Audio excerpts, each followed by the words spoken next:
Kita lanjutkan Bu pelajaran kita, masih halaman 16. Fasal yang ke-13. Adab pergi melawat ke rumah orang yang kematian. Alah, talkinin Nabi yang suruh. La ilaha illallah. Bimbing pelan-pelan. Bacanya juga enggak kencang-kencang. La ilaha illallah. Ntar tuh orang mau mati hidup lagi mereka kaget. Talkinnya pelan-pelan. Kalau si mayitnya orang yang udah sakaratul maut itu udah mulai kelihatan tuh ngikutin la ilaha illallah. Udah berhenti.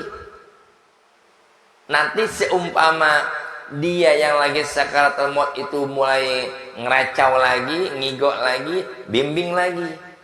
Supaya harapannya betul-betul akhir ucapan yang keluar dari mulutnya itu cukup la ilaha illallah, sampai betul-betul dia habis nyawanya, sampai detik terakhir tuh la ilaha illallah, udah selesai. Itulah pentingnya apa? Dibimbing, ditungguin ya. Sekalipun sebelumnya dimandikan mayit itu, walaupun tuh mayit belum dimandiin, jadi tahlilin diyasinin, nggak kudu-kudu nunggu entar aja, entar kalau udah dimandiin baru yasinin, nggak begitu juga. Karena kalau nunggu begitu lah repot. Nah kalau udah dimandiin biasanya itu berkelanjutan.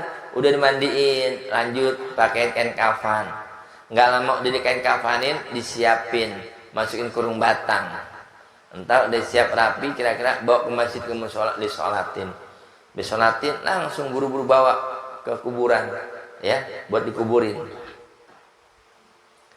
Dan menghiburkan hatinya.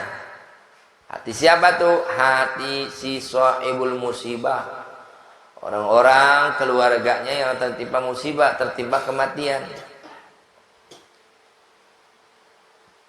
Maka jangan bercerita banyak ya, atau mengucap banyak tertawa. Tadi saya bilang datang takziah malah ya mungkin yang meninggal ini teman main dulu akrabnya, yang takziah ya teman-teman dulu pada datang, udah lama puluhan tahun nggak ketemu, kangen ngobrol ya. Cuman jangan lupa saat itu bertemunya dalam nuansa kedukaan, ada meninggal. Jangan sampai lepas kontrol, ngobrol ketawa-ketawa, cekak-cekiki, nggak pantas. Maka sekalian itu patut di rumah orang kawin. Lain cerita kalau umpama ada keluarga sanak famili, besok nih umpama hari Minggu, hari Ahad mau ada dilangsungkannya acara akad nikah atau ada acara pesta perkawinan, malamnya keluarganya pada ngumpul. Emang suasana keceriaan, gembira, senang, dia ngobrol, kadang-kadang suka sampai ketawa-ketawa, wajar. Kenapa? Di rumah orang kawin. Tapi kalau di rumah orang kematian ya nggak pantas dong. Orang yang berduka. Jadi kita harus bisa menempatkan posisi. Maka bukan di rumah orang kesusahan kematian. Demikian pula orang perempuan yang datang ke rumah orang kematian, maka tiada patut ngomong ribut-ribut, udah kayak di pasar. Jangan ya, nuansa kedukaan datang biar ada khusyuknya, khuduknya. Kalau mau jumpa dengan istri almarhumnya, ngobrol, mengucapkan bela sungkawa, sudah ya, ada rasa sedih-sedihnya wajar. Tapi akhirnya jadi ribut kayak pasar, nggak pantas namanya. Atau tertawa-tawa dibuat seperti hari bumbu di rumah orang kawin. Nah itu tadi.